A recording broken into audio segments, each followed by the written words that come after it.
Tanto as pesquisas mostram para a gente os efeitos de ozônio, o que a gente vê na prática clínica, né? Então, o nosso trabalho foi sobre um paciente que chegou com queimadura química. Vamos falar um pouquinho sobre isso. Bom, quando a gente fala sobre queimadura, né, a gente, lógico, entende que existem graus diferentes de queimaduras que vão acometer, então,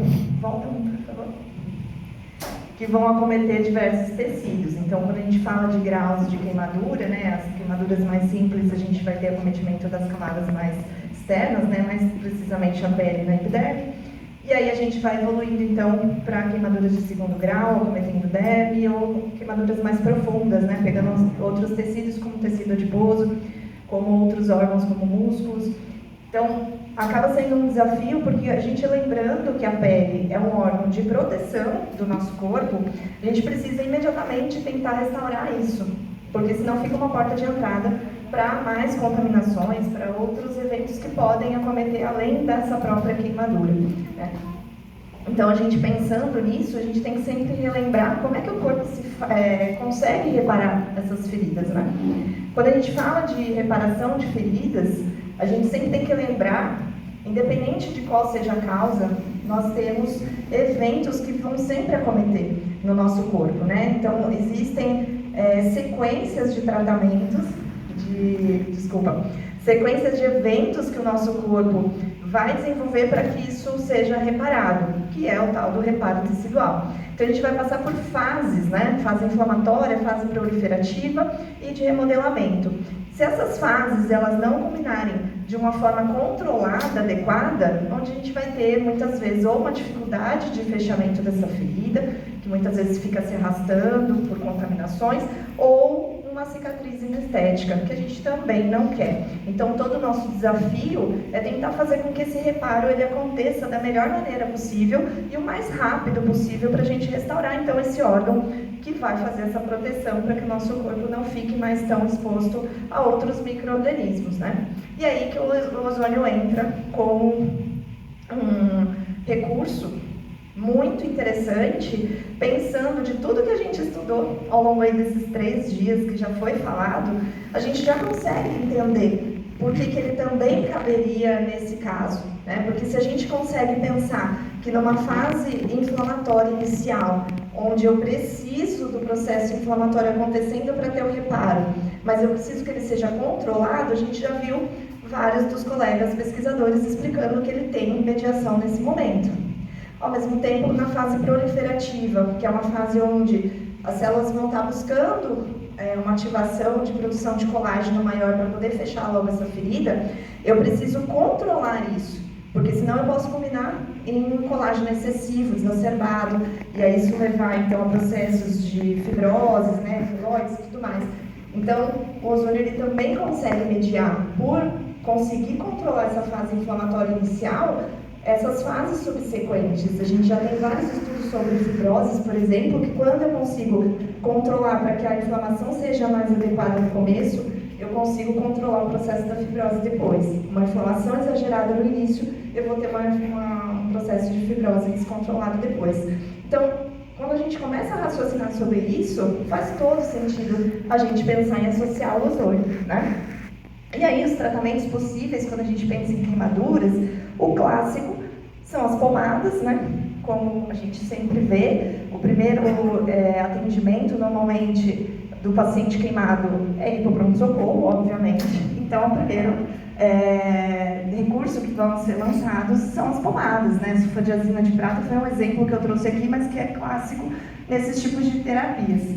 E aí existem as coberturas, que hoje cresceram bastante, os estudos que são excelentes, ajudando bastante, e a gente inclusive viu aqui alguns tipos de coberturas, então, sendo desenvolvidas também com a associação de ozônio, então vem ajudar bastante nesse critério. E a gente tem os recursos eletrofísicos, né, onde eu gosto bastante, trabalho bastante com eles, estudo bastante, e foi o meu objetivo principal quando eu pensei nesse paciente, né? Tanto a fotobiomodulação, esse laser ou LED de baixa intensidade, que vai conseguir trabalhar a modulação desse processo inflamatório inicial também, gerando mais ATP para essas células, fazendo com que elas consigam fazer todo o processo de reparo de uma forma mais controlada, assim como, então, a ozonoterapia, como a gente viu. Então, o objetivo desse trabalho foi mostrar, através de um estudo de caso, os efeitos da associação desses dois recursos, que são recursos de baixo custo, se a gente for pensar perto de muitos recursos que a gente tem no dia a dia, e que estão à nossa mão, muitas vezes. Acredito que muitos de vocês que estão na clínica já devem ter um ou os dois recursos aí à mão, nesses tratamentos, por exemplo, de um paciente queimado, né? Então, o estudo de caso foi com esse paciente. Ele é irmão de uma paciente minha, e ele tinha 24 anos na época, né? E ele é auxiliar de operação portuária. Ele sofreu um acidente de trabalho, onde acabou tendo respingando bastante nele, tomou um banho de soda cáustica.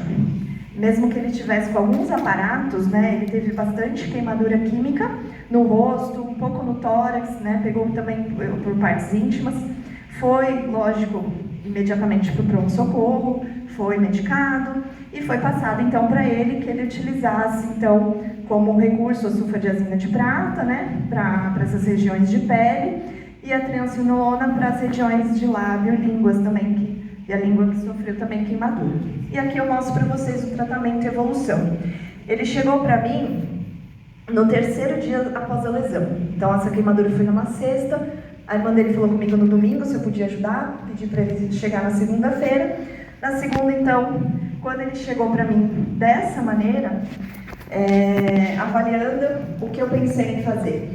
Depois de 3 dias, ele usando as pomadas e não estava conseguindo uma melhora significativa, porque a queixa dele era que ele não conseguia se alimentar, ele não conseguia mastigar, ele só estava fazendo alimentação por canudo, sopa, sucos, e essa é uma das minhas preocupações. Para que esse organismo se recupere, ele precisa ter nutrientes, então esse paciente não pode ficar sem comer, a gente precisa tentar uma medida um pouco mais rápida. Foi então que a gente fez a higienização, obviamente, né? Pensei na fotobiomodulação, foi utilizado laser vermelho e infravermelho, com dose de 2 joules por ponto, em todas essas regiões, e depois conversei com ele, expliquei sobre os benefícios da ozonoterapia e falei para a gente fazer a utilização da injeção de ozônio, né? Por que a infiltração? Porque era uma região muito complicada, se vocês observarem pelas fotos, para que a gente pudesse fazer bag. Então, não era uma possibilidade rápida ali para a gente resolver. Ele topou, foi uma injeção em cima, no lado superior, e uma embaixo, com 10 microgramas, 1 ml. E o mais interessante, no dia seguinte, o relato dele foi que a dor tinha reduzido em 80%. Provavelmente pela combinação dos dois, foi esse o critério que a gente imaginou. E aí então eu vi que a dose escolhida foi interessante. Pedi para ele voltar depois de 3 dias, pensando no raciocínio de que o gás tem essa durabilidade, em torno de 2 a 3 dias, não vi necessidade da gente fazer no dia seguinte. E foi isso que a gente manteve. No 6º dia após a sessão, a dor já tinha reduzido, o processo infeccioso já tinha sido controlado, como a gente via do lábio, né? E aí pedi para ele voltar então depois de 5 dias. Esqueci de um detalhe, que a gente ficou usando o óleo ozonizado também, né, para ação tópica, nessa junção. Então foi a fotobiomodulação, a injeção, filtração intradérmica e o óleo ozonizado. E aí depois, então, de 11 dias da lesão, ou seja, na 3ª sessão, ele apresentou esse quadro. Ele já chegou falando assim, hoje não precisa de injeção, né? Então, ou seja, ele já estava bem melhor se alimentando. Realmente, a gente só repetiu a fotobiomodulação, pedi para continuar com óleo e já dei alta para ele nesse momento. E o mais interessante, ele ficou sem sequelas, ele não ficou com manchas, com nenhuma cicatriz nessa região. Coisa diferente do que um colega de trabalho que tinha sofrido o mesmo acidente 6 meses antes e levou 4 meses para se recuperar e ficou com sequelas, né? Então, é isso para vocês observarem a evolução que a gente teve, né? Observando então que a gente consegue essa analgesia significativa rápida, né? Mas é óbvio que a gente precisa pensar que mais estudos precisam aparecer para que a gente consiga corroborar o que a gente vê na prática clínica, que eu acredito que vocês também, que já atuam, veem também, certo? Então, a nossa conclusão é que o potencial da fotobiomodulação e da ozonioterapia contribui bastante para esses tratamentos de queimaduras. Bom, gostaria de agradecer a equipe, a professora Lívia, né, a professora Ana Laura também, que trabalha com a pesquisa de queimados, né, Universidade Brasil, onde eu faço doutorado, né, a CAPES, e o Congresso, mais uma vez, pela oportunidade da gente apresentar o nosso trabalho. Muito obrigada.